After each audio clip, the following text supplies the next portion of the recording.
da piccolo andavo in officina a giocare con Belle Pistone, per cui non so, qualcosa è entrato. Poi di fronte avevo un meccanico di moto e per cui andavo lì a guardare come lavorava, all'epoca delle KTM, delle SVM, delle vecchie Kawasaki 900, testa nera, parliamo di 72-73, per cui avevo 4 anni, cioè non è che...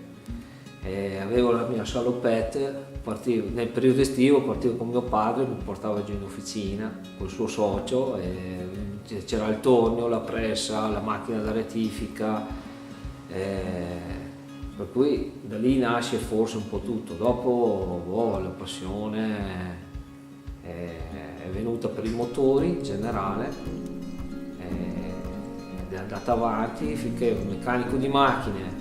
Poi le macchine non mi piacevano più, diventava tanta elettronica, poca soddisfazione, mi piaceva di più la meccanica in sé, mentre adesso si sta girando tutto perché stiamo lavorando tanto cioè si lavora tanto con l'elettronica. E allora io sono come i gamberi, no? Invece di andare avanti vado indietro, e infatti restauro motociclette vecchie, cerco di andare avanti ancora con i carburatori, poi mi appassiono, vado avanti ancora, cioè cerco di imparare l'elettronica e come funziona, pur avendo lavorato sulle macchine già elettroniche, però già col cellulare faccio fatica, figurati te col computer o col computerino per fare la diagnostica, cioè non sarebbe tanto la mia, però con l'aiuto di qualche amico che ne capisce un po' di più di me, con la voglia forse di imparare, ecco, allora mi sto avvicinando. Però mi piace di più restaurare a livello meccanico, nel complesso insomma mi piacciono motociclette vecchie.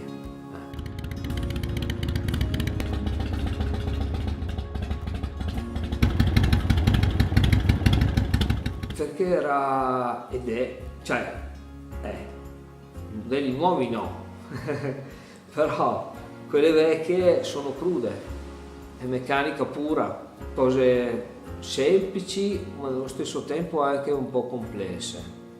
Le Harley vecchie sono fatte abbastanza molto alla carlona, fusioni a terra, carte che si crepano, fai fatica a saldarli, fai fatica a rimetterli a posto, sono molto risicati, per cui lì se si svergola devi stravolgere tutto quanto, cioè è un po' complessa la cosa. È proprio lì che ti affascina, perché devi risolvere il problema e te ti impunti a risolverlo e lo devi risolvere a tutti i costi.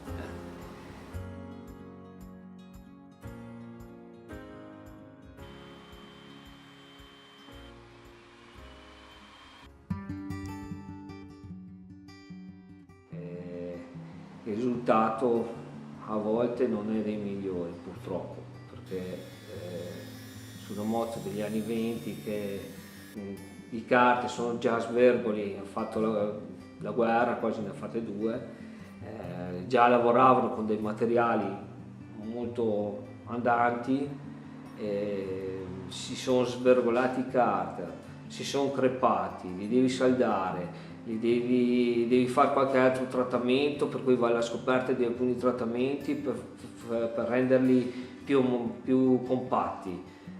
Poi se sono svergoli devi spianare, devi trovare sistemi spianali, devi costruire bronzine, devi andare in cerca di un bronzo buono che riesca a, come posso dire, a sopperire, perché la tecnologia è andata avanti, a sopperire certe sollecitazioni.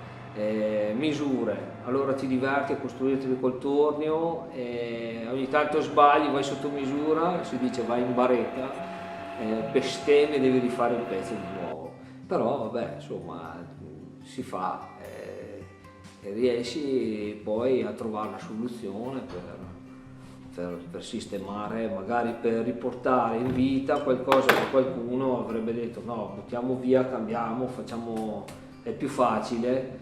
Sì, però non è il motore di quella moto lì. Non è facile, è un po' complessa la cosa. A volte i lavori durano anche 3 anni, 4 anni, 3 anni, sì. Può succedere. succedere. Era un vecchio Chevrolet del 79, un FX Lowrider. È una moto che mi ha dato delle belle soddisfazioni quando funzionava.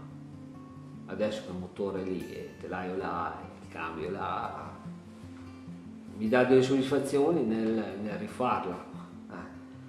Però a dire come uscirà, come non uscirà, quando la finirò, è una cosa che mi interessa al momento.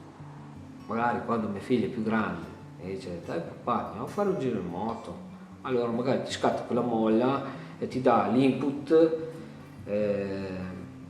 per chiuderla, finirla, ultimarla.